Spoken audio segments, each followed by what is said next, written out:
नमस्कार विद्यार्थिनी बहनों, हिंदी विषय में पाठ 16 भारतीय संस्कृति में गुरु शिष्य संबंध एना लेखक छे आनंद शंकर माधवन। पहला आपणे लेखकनो परिचय मेळवी लईए। श्री आनंद शंकर माधवन का जन्म केरल प्रदेश के पीलंग जिले में हुआ। डॉक्टर जाकिर मुस्लिम के संपर्क में आने से हिंदू मुस्लिम के मधुर संबंधों को पक्षधर बन गए। महात्मा गांधी के भारत छोड़ो आंदोलन में भी माधवन जी का सक्रिय सहभाग रहा। जेल में रहकर हिंदी भाषा का अध्ययन किया। जेल से छूटकर आप भारत भ्रमण को निकल पड़े और बाद में बिहार में मंदार विद्यापीठ की स्थापना की। सन 1984 में अद्वैत मिशन और सन 1985 में शिवधाम अभिनव शिक्षा नगरी की स्थापना की। अब आप दोनों संस्थाओं के संचालक हैं। मलयालम तथा तमिल दोनों ही भाषाओं पर पूर्ण अधिकार होने के बावजूद आपने हिंदी साहित्य में सृष्टि की। आपके विषयों में दार्शनिकता, आधुनिकता एवं आध्यात्मिकता का बाहुल्य है। बिखेरे हीरे,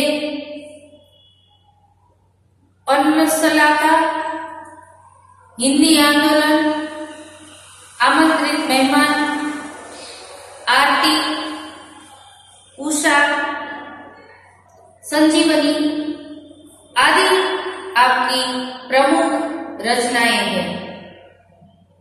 आमंत्रित मेहमान बिहार राष्ट्रभाषा परिषद द्वारा पुरस्कृत है। माधव जी ने प्राचीन गुरु शिष्य परंपरा की गरिमा को स्पष्ट करते हुए वर्तमान शिक्षा प्रणाली पर परोक्ष रूप में करारा व्यंग्य किया है।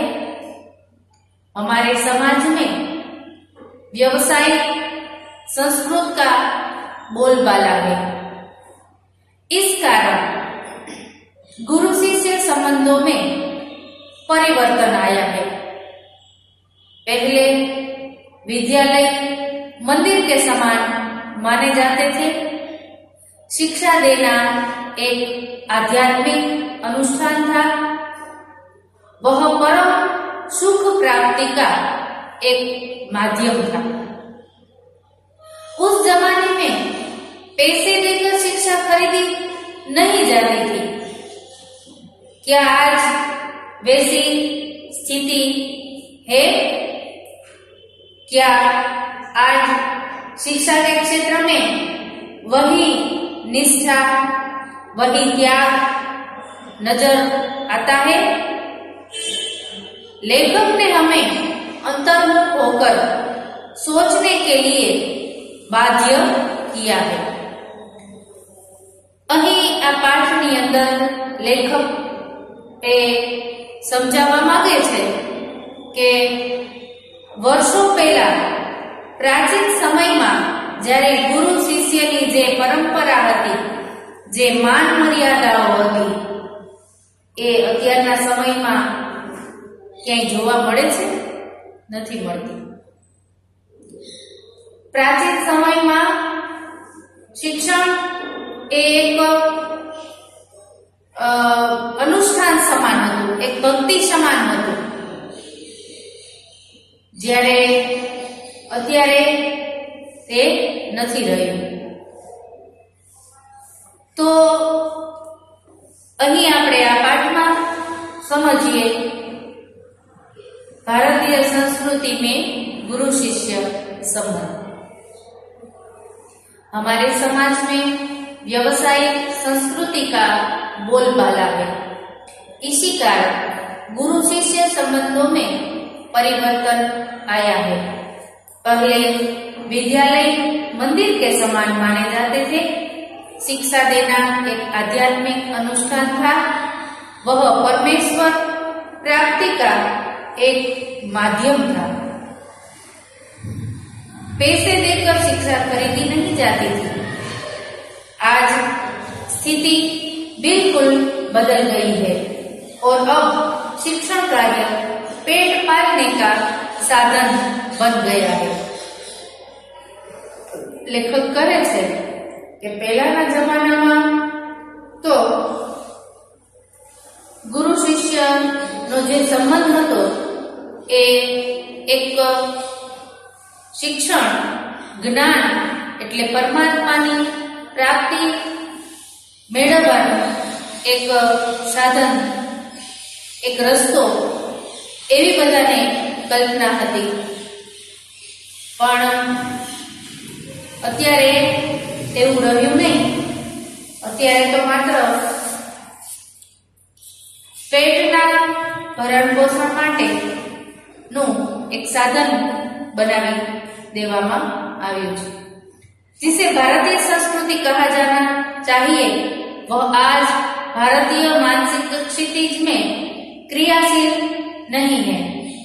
आज एक प्रकार की अव्यवस्थित व्यवसायिक संस्कृति व्याप्त है जिसकी जड़ शायद यूरोप में है।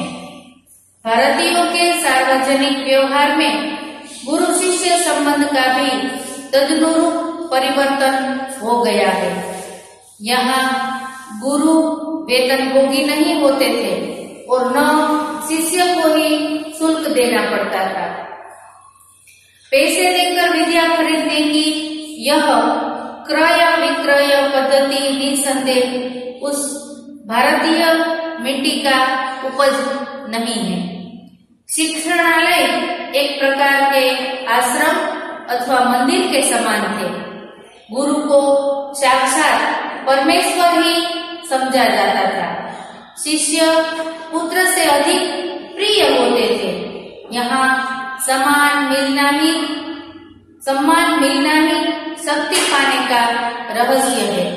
प्राचीन काल में गुरु की शिक्षादान क्रिया उनका आध्यात्मिक अनुष्ठान थी। परमेश्वर प्राप्ति उनका एक माध्यम था। वह आज पेट पालने का जरिया बन गई। અત્યારની શિક્ષણ પ્રણાલી બધા જ લોકો સમજે છે, જ્યારે પ્રાચીન સમયમાં અહીં જે પાઠમાં સમજાવવામાં આવ્યું તે પ્રમાણેનું હતું। હવે આ પાઠ આગળ હું અત્યાર પછી સમજાવીશ, પણ વચ્ચે આપણે એક પેજ નંબર 72 ઉપર આપેલું છે શબ્દ સંરચના। તેની અંદર જે સૌથી પહેલા આપેલું છે हिंदी के उपसर्ग, संस्कृत के उपसर्ग। आ पेज नंबर 72 ઉપરની જે સમજ છે એ દરેક વિદ્યાર્થીની બહેનોએ પાઠ્યપુસ્તકમાંથી જોઈ અને પોતાની નોટબુકમાં લખવાની રહેશે। पेज नंबर 72 ઉપરનું જે માહિતી છે શબ્દ સંરચના, ઉપસર્ગ દ્વારા શબ્દ સંરચના, તે દરેક વિદ્યાર્થીની બહેનોએ પોતાની સેટ નોટમાં લખવી। નમસ્કાર।